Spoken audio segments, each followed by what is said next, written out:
Everyone knows the fairy tale. A beautiful princess, a jealous queen, 7 dwarves, and a princess kiss. But what if everything you knew about Snow White was a lie? What if the real villain wasn't the queen at all, but the king himself? What if Snow White's story wasn't about vanity and poison apples, but about a father's unspeakable crime and a daughter's fight for survival? This is the true story they never wanted you to know.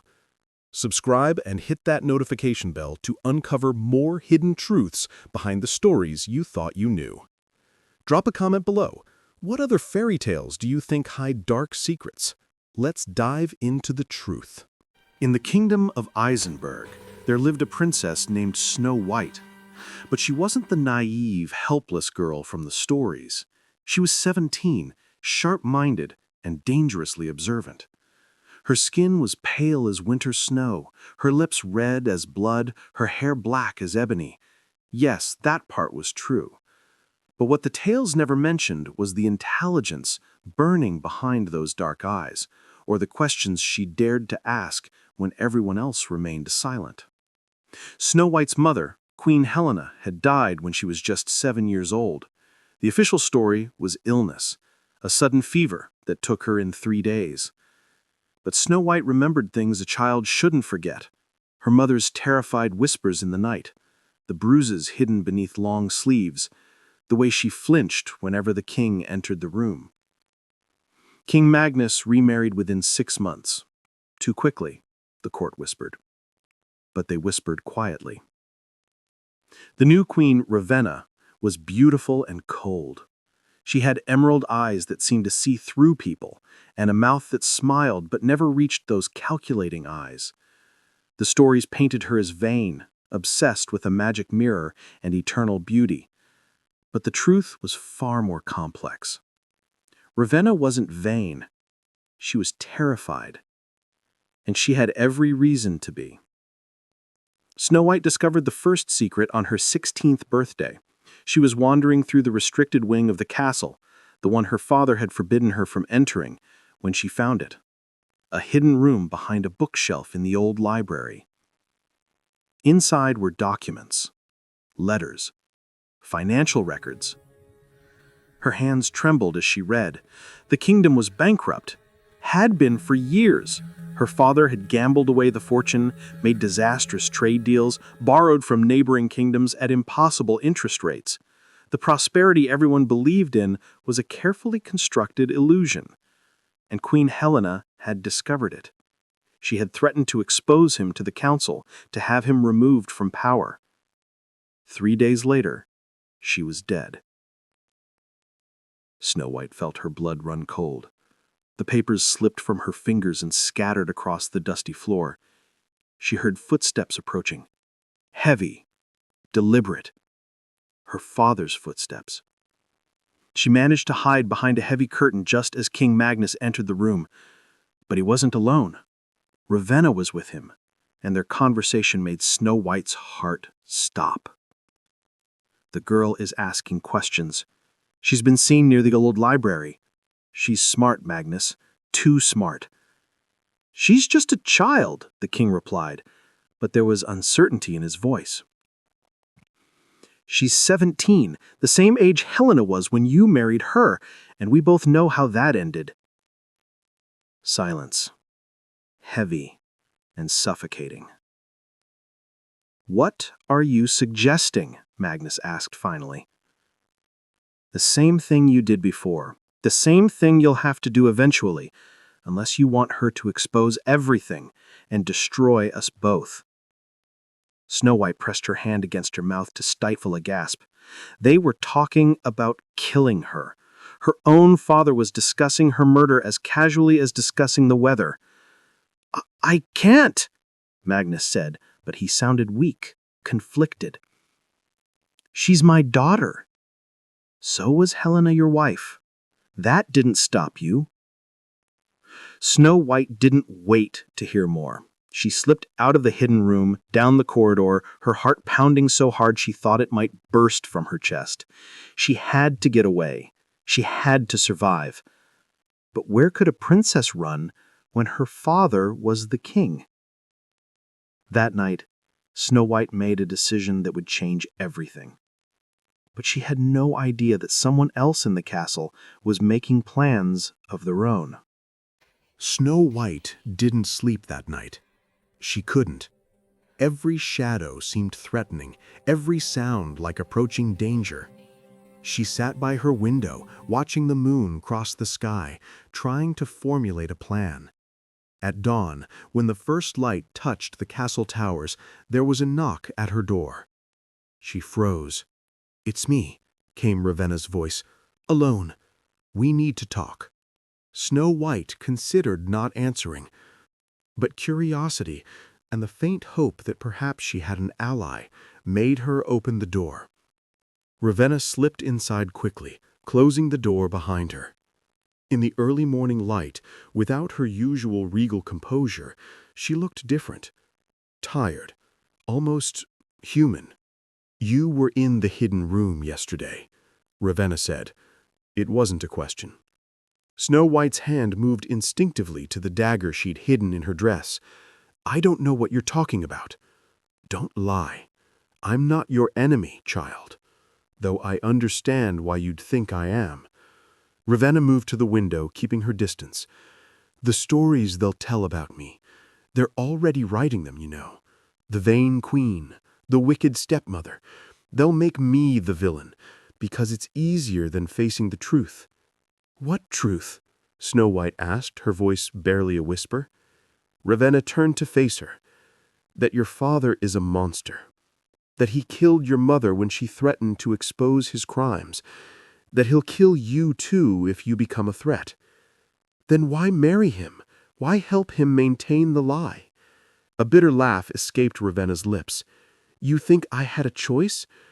My kingdom was conquered by your father. My family was slaughtered. I was given two options: marry him and live, or refuse and watch my younger brother die. So I chose survival. I've been choosing survival every day for 5 years." Snow White felt her certainty wavering. "The conversation I overheard, you told him to kill me." "No," Ravenna said firmly. "I reminded him of what he's capable of, because I needed him to say it out loud while you were listening. I needed you to understand the danger you're in." "Why?" "Because I'm tired of being complicit in his crimes. Because your mother tried to fight him alone and failed. But together," Ravenna's eyes gleamed with something dangerous, something like hope. "Together, we might actually succeed." Snow White studied her stepmother's face, searching for deception, but all she saw was exhaustion and determination. "What do you propose?" Ravenna pulled out a small vial from her cloak. It contained a clear liquid. "Your father has been poisoning the royal council, slowly, subtly. Anyone who questions him too much starts having health problems. This is the same poison. I've been documenting everything, every dose, every victim. But I need proof of the financial crimes, the documents in the hidden room. He'll notice if they go missing. Then we copy them. Tonight, during the feast celebrating the spring equinox, everyone will be distracted." Ravenna moved closer. "But Snow White, you need to understand something. Once we start this, there's no going back. Your father will come after both of us with everything he has. Are you prepared for that?" Snow White thought of her mother, of the bruises, of the fear in her eyes, of the illness that took her so conveniently. She thought of all the people her father had hurt, all the lies he'd built his throne upon. "Yes," she said, "I'm ready." That night, the castle blazed with light and music. Nobles danced and drank, celebrating spring, while their king smiled and played the benevolent ruler. No one noticed when Snow White slipped away from the feast. No one saw her making her way to the restricted wing. The hidden room was dark, but she'd brought candles. Her hands worked quickly, copying the most damning documents: account records showing embezzlement, letters discussing the poisoning of council members, a physician's report on Queen Helena's death that contradicted the official story. She was almost finished when she heard them. Voices, multiple voices, approaching. Her father, the captain of the guard, and 2 soldiers. "Check every room," Magnus ordered. "If she's in this wing, I want her found, alive or dead. It doesn't matter anymore." Snow White's blood turned to ice. Ravenna had been discovered. The plan was compromised. She gathered the documents, stuffed them into her dress, and looked for an escape route. The only window was 3 stories up, overlooking the forest. Impossible. Unless... She remembered the old servants' passages her mother had shown her when she was a child. There was an entrance behind the fireplace. She pushed against the stone panel, praying it still worked. It gave way with a grinding sound that seemed impossibly loud. "What was that?" someone shouted. "The old library!" Snow White squeezed through the narrow opening just as the door burst open. She ran through the dark passages, her breath coming in gasps, the documents pressed against her chest. Behind her, she could hear them trying to follow, but the passages were too narrow for grown men in armor. She emerged in the kitchen cellars, startling a young scullery maid. "Please," Snow White gasped. "Say nothing. Please." The girl nodded, eyes wide with fear, and Snow White ran. Through the kitchens, out the servants' entrance, across the courtyard. Alarm bells began to ring. Torches blazed to life, shouts echoed through the night. She reached the stable and grabbed the first horse she found. She didn't have a saddle, didn't have supplies, didn't have a plan. She just rode, heading for the only place she could think of: the forest. The deep, dark forest, where even the king's soldiers feared to venture too far. As she disappeared into the trees, she heard her father's voice carrying across the night: "1,000 gold pieces to whoever brings me my daughter's head." Snow White was now a fugitive, hunted by her own father. But in the depths of the forest, something unexpected was waiting for her. Something that would change everything she thought she knew about survival. The forest was darker than Snow White had imagined. The horse, spooked by shadows and strange sounds, eventually threw her off and ran back toward the castle. She landed hard, bruising her shoulder, tearing her dress. The documents were safe, protected by leather wrapping she'd grabbed from the stables. But she was alone, lost, and hunted. She walked for hours, or maybe days. Time seemed meaningless under the thick canopy. She drank from streams, ate berries she hoped weren't poisonous, and kept moving. Behind her, she could hear the search parties, dogs barking, men shouting. Her father had sent an army into the forest to find her. On the 3rd day, she thought it was the 3rd day, she collapsed. Exhaustion, hunger, and fear had finally caught up with her. She lay on the forest floor, clutching the documents to her chest, and waited for either death or capture. Neither came. Instead, she woke to firelight and voices.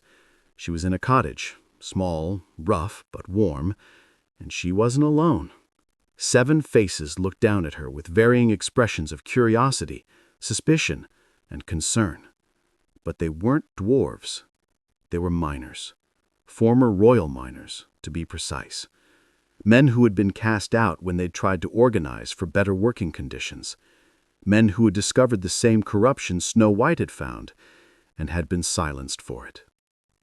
"You're the princess," said the oldest one, a man named Thomas with gray in his beard and scars on his hands. "We should turn you in. There's a reward." "Then why haven't you?" Snow White asked, her voice hoarse. "Because," said a younger man named David, "we know what kind of man your father is. We worked in his mines. We saw what he does to people who get in his way." Snow White sat up slowly. "Then help me. I have proof, evidence of everything he's done. But I can't expose him alone. I need— An army? Thomas laughed bitterly. We're 7 exiled miners, girl. What can we do against a king? More than you think. Snow White pulled out the documents. These prove he's bankrupted the kingdom, that he's been embezzling funds meant for defense, for food stores, for infrastructure, that he murdered Queen Helena, that he's poisoned council members who questioned him. The men gathered around, reading in the firelight. Their expressions grew darker with each page. Sweet merciful heaven! This is treason, Thomas finished. High treason. If these documents reach the High Council of the 7 Kingdoms, Magnus won't just lose his throne, he'll lose his head. Then we need to get them to the High Council, Snow White said.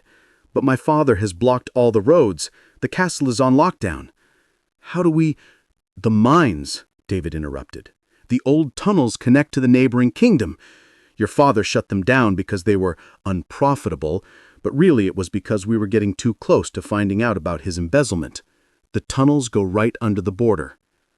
Hope flickered in Snow White's chest for the first time in days.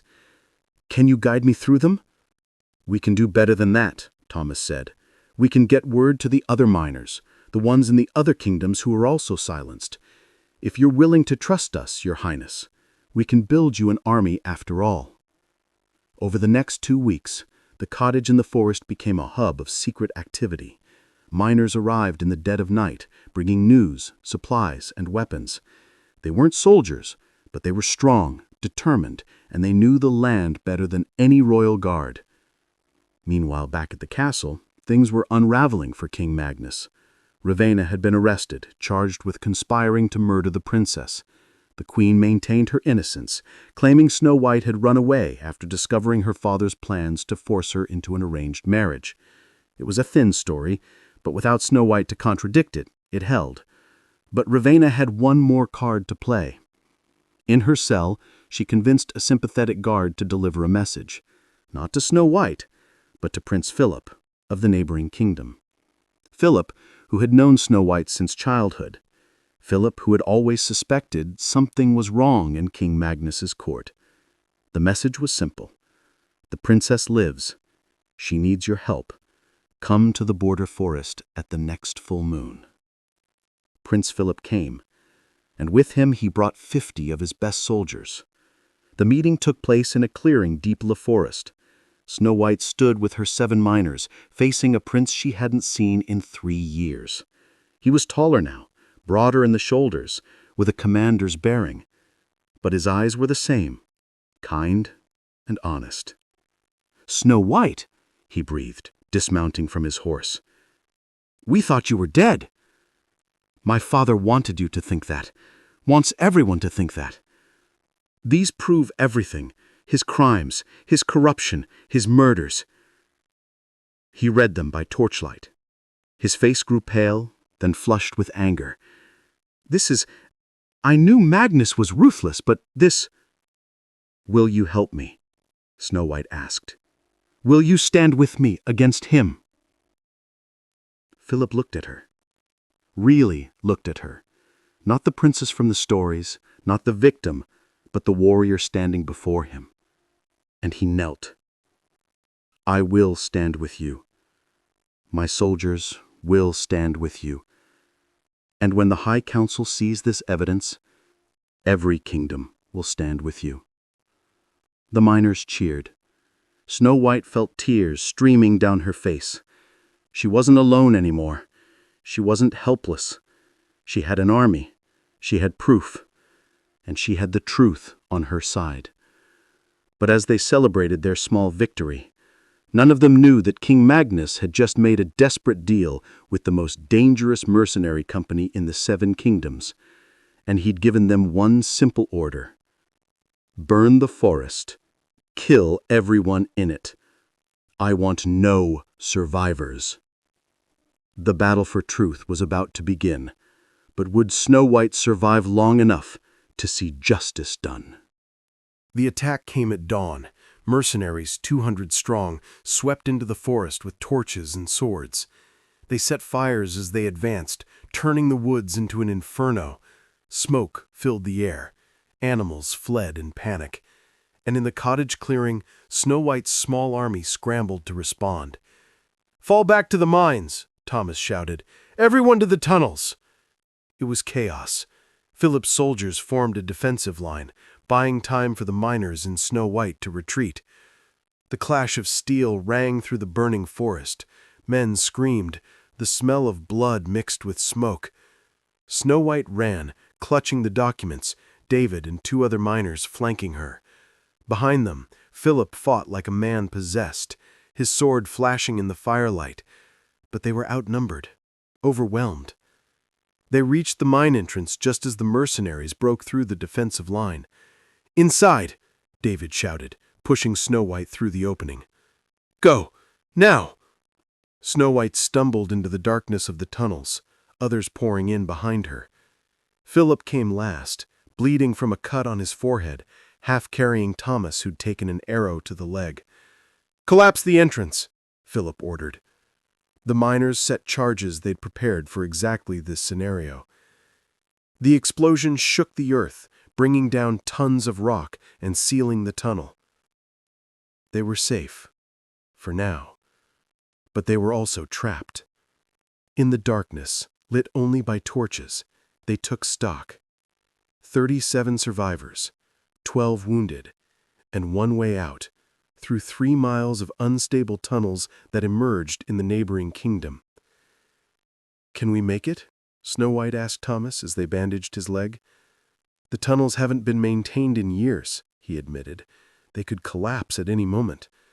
But it's our only choice." They moved slowly, carefully, through the ancient passages. Water dripped from the ceiling. Strange echoes made everyone jump. Twice they had to dig through cave-ins. One tunnel had flooded completely, forcing them to find an alternate route. Hours passed, or maybe days. In the absolute darkness, broken only by torchlight, time lost meaning. Some of the wounded got worse. One young miner died from his injuries, and they had to leave his body behind. Everyone was exhausted, hungry, terrified. But Snow White kept moving, kept encouraging, kept reminding them why they were doing this. "My father thinks he can burn the truth," she said when morale was lowest. "But the truth doesn't burn. It endures. We endure." Finally, after what felt like an eternity, they saw light ahead. Natural light. Daylight. They emerged from the mines on the other side of the border, in Prince Philip's kingdom, free from King Magnus's reach. They were safe. But the fight wasn't over. Prince Philip brought Snow White and the evidence directly to the High Council. 7 kings and queens from 7 kingdoms gathered in emergency session. For 3 days they examined the documents, heard testimony from the miners, listened to Snow White's account, and summoned King Magnus to answer for his crimes. Magnus came with an army, confident in his power. But when he saw the evidence laid before the council, when he heard the testimonies, when he looked into his daughter's eyes and saw not fear but determination, something crumbled inside him.